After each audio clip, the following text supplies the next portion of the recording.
Welcome to Raising the Digital Future with Kalinda. Hi, and welcome to this edition of Raising the Digital Future. Today we're going to talk about one of the things that I think is most challenging about raising kids in the digital future, and that is sharenting.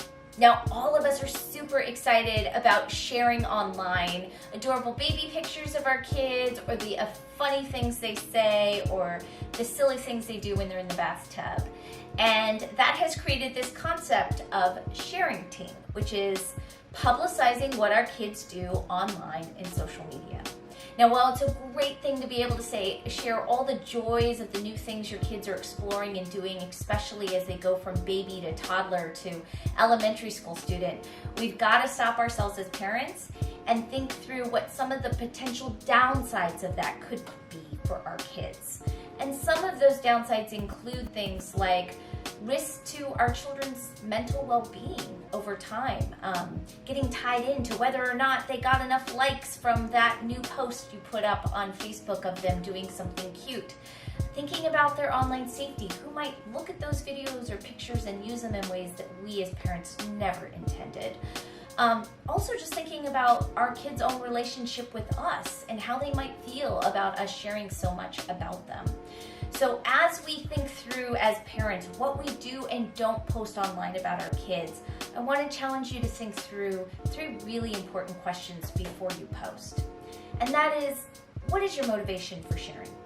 Are you posting this because you want to help other parents with something, because you're trying to create a memory for your kids, because you're hoping to get a lot of likes, because you want your parents to be able to see it or other family members because you live far away?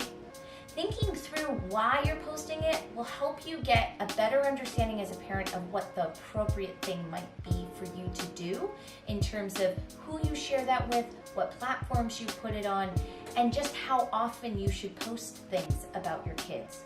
So ask yourself that question before you post.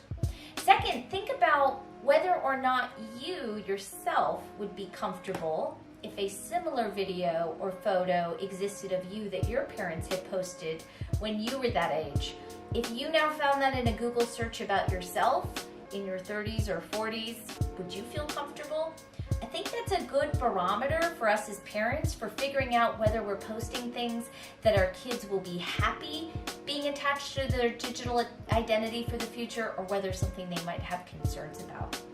And lastly, think about whether or not you're modeling good behavior for your kids.